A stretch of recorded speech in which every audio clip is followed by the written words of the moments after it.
When my mother raised her glass at my sister's lavish engagement party, looked me dead in the eye, and announced to 50 VIP guests, "I only have one daughter," the room erupted into cruel laughter. I stood completely isolated in the corner, swallowing the suffocating pain of a lifetime of rejection, treated like an embarrassment just because I chose a path of service over corporate wealth. But the smug smiles on my mother's and sister's faces vanished entirely just 10 minutes later. The heavy oak doors swung open, and the entire room went dead silent as a decorated four-star Admiral marched inside, flanked by naval officers. My family expected him to greet the wealthy groom, but instead, his eyes locked onto me. In front of everyone who had just humiliated me, this powerful man threw his arms around me and wept, saying, "Dear Lord, I thought you didn't make it." My name is Valerie, and at 34 years old, I've learned that the people who share your blood can sometimes be the quickest to bleed you dry. For as long as I can remember, I lived as a ghost in my own family's home, completely eclipsed by the blinding light of my younger sister, Vanessa. To my mother, Vanessa was a masterpiece, beautiful, corporate-minded, and perfectly sculpted for high society. I, on the other hand, was the perpetual disappointment. When I told my mother I was joining the Navy, she didn't throw a farewell party. She simply told her friends I was taking a prolonged sabbatical to hide what she viewed as a blue-collar embarrassment. What she never bothered to learn was that I wasn't just scrubbing decks. For the past decade, I operated as an undercover tactical Navy operations specialist, executing high-stakes maritime missions that required absolute secrecy. I became comfortable in the shadows, navigating dark waters where a single mistake meant death.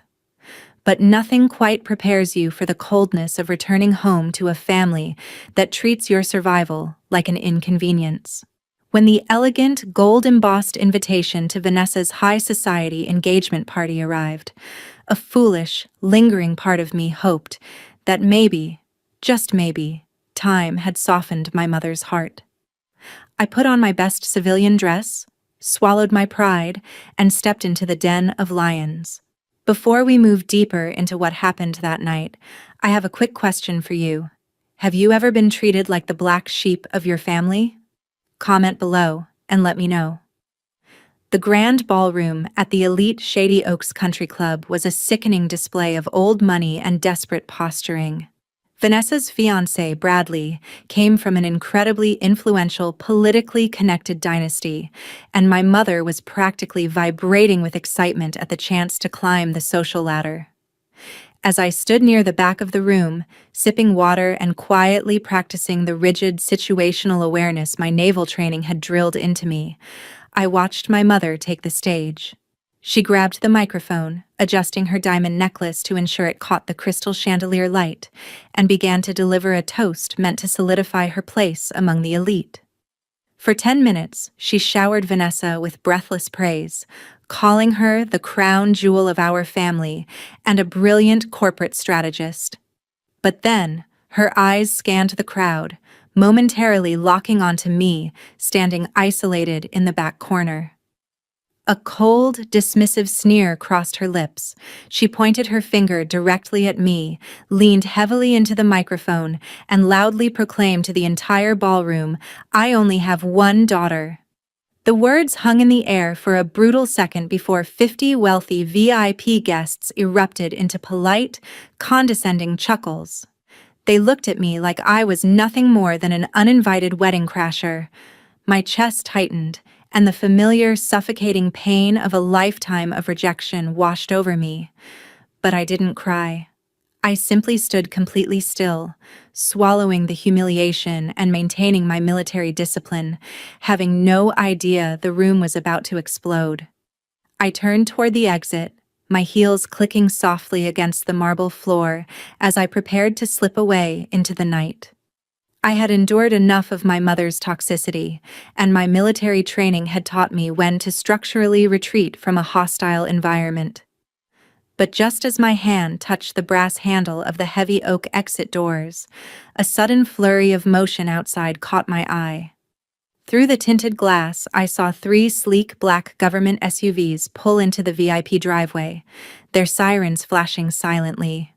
Within seconds, a tight perimeter of stone-faced security details stepped out, scanning the country club entrance with intense precision. Whispers immediately began to ripple through the ballroom like wildfire. Guests abandoned their champagne towers, crowding around the windows to see what was happening. Word quickly spread that a massive military official, the groom's father's highest-ranking political contact, had made an unannounced detour to honor the engagement. My mother and Vanessa instantly went into a frenzy, frantically smoothing down their expensive designer dresses and snapping at the waiters to prepare the head table for royalty. They assumed this grand entrance was a tribute to their newfound power, a crowning achievement for Vanessa's big night. The heavy ballroom doors swung open with theatrical precision, and the entire room went dead silent. Striding past the security detail was Admiral Thomas Sterling, a legendary 4-star Navy admiral whose chest was a tapestry of highly decorated combat medals. He commanded the room completely, and the trap was officially set. Bradley's father immediately stepped forward, his face stretched into a sycophantic grin as he extended his hand to welcome the legendary commander. Right behind him, my mother and Vanessa jostled for position, practically preening like peacocks, eager to capture the perfect photograph with a 4-star military titan. But Admiral Sterling didn't even blink. He completely ignored the groom's father's extended hand and walked straight past the eager, smiling faces of my family as if they were ghosts. His sharp, battle-hardened eyes scanned the crowd with absolute urgency until they locked directly onto me, standing at rigid military attention in my isolated corner. The entire ballroom held its breath as the decorated leader marched across the floor, his polished boots echoing loudly against the silence. When he reached me, all the rigid, unyielding military protocol completely melted away. To the absolute horror of everyone watching, the Admiral's stoic face crumbled into pure, unadulterated emotion. He threw his powerful arms around me, holding me with the desperate grip of a father who had just witnessed a miracle, and he began to openly weep. His shoulders shook as tears streamed down his face, his voice cracking so loudly that it echoed to the back of the room. "Dear Lord, Valerie," he choked out, clutching my uniform jacket. "I thought you didn't make it. We filed the missing in action paperwork 3 months ago. They told me your extraction point was entirely compromised." My mother's jaw dropped so low I thought it would hit the floor, and Vanessa looked as if she had just watched a dead woman walk out of a grave. The smug, elite crowd stood completely frozen in terror. I gently pat the Admiral's back, whispering that I was okay, before stepping back and offering a crisp, flawless salute. Admiral Sterling wiped his eyes, regained his composure, and slowly turned to face the paralyzed crowd. The silence in the country club was absolute. You could have heard a pin drop on the marble floor. My mother stood there, her hands trembling as she clutched her wine glass, while Bradley's father looked frantically between me and the highest-ranking military official in the country. The Admiral cleared his throat, his booming voice cutting through the suffocating tension like a knife. "I apologize for the display," Admiral Sterling announced to the elite guests, his eyes flashing with a protective fire. "But you are standing in the presence of a true American hero. This is Navy Lieutenant Commander Valerie. 3 months ago, during a highly classified tactical rescue operation in hostile waters, my own son's unit was entirely cut off. When every other asset declared the mission impossible, Valerie volunteered to go in." He looked over at my mother, whose face was rapidly cycling through confusion and deep shame. She orchestrated a flawless extraction, saving my boy and 5 other sailors, before her own vessel took heavy damage. For 90 days, the Pentagon believed she was gone. The groom's family gasped, realizing in an instant that the blue-collar embarrassment my mother had sneered at was actually a highly decorated commander whose name was whispered with reverence in the highest eugenics of military power. Vanessa looked completely nauseous. They hadn't just ignored me, they had publicly disowned a legendary tactical officer in front of the exact political dynasty they were desperately trying to impress. The social hierarchy in the room shifted instantly and violently. Bradley's parents completely turned their backs on my mother and Vanessa, stepping forward to crowd around me with profound expressions of gratitude and awe. Bradley's father, a man who normally looked down on everyone, shook my hand with genuine reverence, loudly reprimanding my mother for her disgusting display during the toast. The rest of the elite guests followed suit, eagerly abandoning the head table to offer their respect to a true commander. Panicking as she saw her dreams of high society status evaporating into thin air, my mother desperately tried to salvage the situation. She forced her way through the crowd, her eyes brimming with fake, tearful emotion as she reached out to wrap me in an embrace. "Oh, Valerie, my brave, sweet girl," she cried out, her voice loud enough for the groom's parents to hear.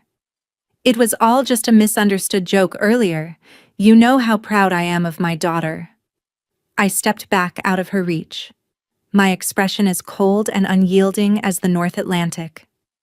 I looked her dead in the eye, letting the silence stretch until her fake smile completely withered away. Using her own cruel words against her like a perfectly aimed torpedo, I said calmly, "Don't worry, Mother. You don't have to pretend. After all, you only have one daughter."